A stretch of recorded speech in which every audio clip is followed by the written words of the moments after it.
Court इसलिए आना पड़ा क्योंकि आज मेरे को एविडेंस के लिए बुलाया गया था और मैंने अपनी एविडेंस वहाँ पेश की। मेरा क्रॉस एग्जामिनेशन हुआ। इनवैलिड वोट से, इस केस में पोस्टल बैलेट, उससे यदि कम है तो रिटर्निंग ऑफिसर को कंपलसरी है, ये मैंडेटरी वर्ड यूज़ किया गया है। ऑफिशियल सरकार की तरफ से जो ऑफिसर होंगे उनको बुलाया जाएगा और उनकी एविडेंस ली जाएगी। चुनाव याचिका दायर थी, उस मामले में पंजाब हरियाणा हाईकोर्ट में सुनवाई हुई है सर, आपके बयान दर्ज हुए हैं। इस मामले में क्या तथ्य है सर, आपको कोर्ट क्यों आना पड़ा सर?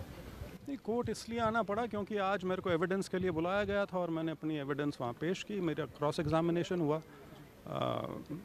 तो इतना ही है। और अब अगली तारीख इसमें 8 अक्टूबर दी गई है, उसमें जो ऑफिशियल सरकार की तरफ से जो ऑफिसर होंगे उनको बुलाया जाएगा और उनकी एविडेंस ली जाएगी।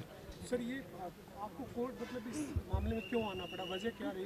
जो आपकी दलील है हाईकोर्ट में इस मामले में, वो क्या दलील है सर आपकी? आपने कोर्ट में क्या अपील की है सर? नहीं, मेरा जो इलेक्शन पिटिशन है वो आप कह सकते हैं सिर्फ सिंगल पॉइंट इलेक्शन पिटिशन है, और वो ये है कि 215 वोट हमारे यहाँ इनवैलिड डिक्लेयर की गई थी।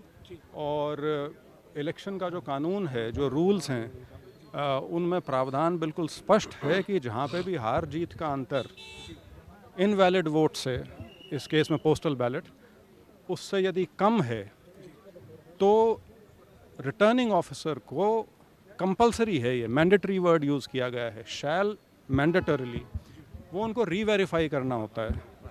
और रीवेरिफिकेशन भी वीडियोग्राफ होनी चाहिए, मतलब उसकी रिकॉर्डिंग होनी चाहिए।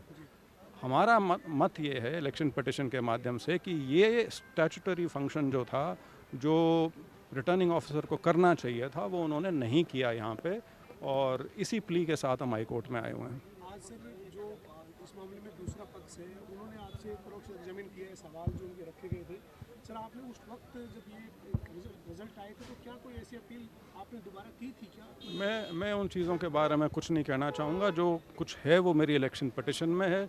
इलेक्शन पिटिशन का मैंने आपको मुख्य बिंदु, रादर एक ही बिंदु जो है उसके बारे में बता दिया है। वो सिर्फ इनवैलिड वोट, पोस्टल बैलेट जो है 215, वो उससे संबंधित है। सर इसके अलावा सवाल है, राजनीतिक सवाल है सर, आप एक यात्रा शुरू करने जा रहे हैं सर, कांग्रेस के नेता के तौर पर मैदान में जा रहे हैं, क्या उसका क्या प्रारूप बना है सर, और किस तरीके से लोगों को? देखिए, 5 अक्टूबर से हम सद्भाव यात्रा शुरू कर रहे हैं। दनौदा कलां गांव है नरवाना हलके में, वहाँ से शुरू होगी और 90 के 90 हलके जो हैं हरियाणा के, उससे ये यात्रा जाएगी। पूर्ण रूप से पद यात्रा होगी।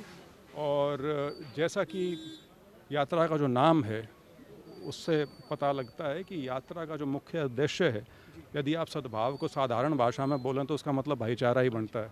तो जो हमारा छत्तीस बिरादरी का भाईचारा है, उसमें जो तनाव बीजेपी राजनीतिक कारण अपना राजनीतिक उल्लू सीधा करने के लिए जो पैदा कर रही है, उस पे उसको पाटा जा सके, उस खाई को जो पैदा करने की कोशिश कर रहे हैं उसको पाटा जा सके, मुख्य उद्देश्य यात्रा का ये है।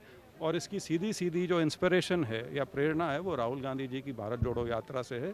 लेकिन इसके अलावा जो प्रदेश के और देश के प्रमुख मुद्दे हैं उनको भी हम इस यात्रा में ज़रूर प्रमुखता से उठाएंगे। सभी प्रदेशवासियों को आपके छोटे भाई मंजीत पहलवान कनेली के हाथ जोड़कर राम राम।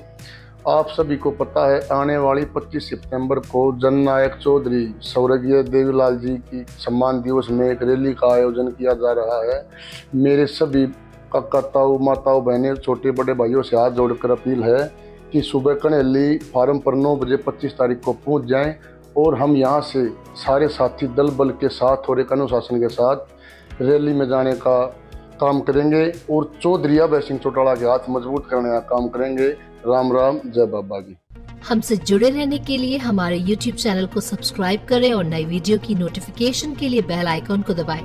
अगर आप ये वीडियो Facebook पर देख रहे हैं तो लाइक जरूर करें और ज्यादा से ज्यादा शेयर करें। धन्यवाद।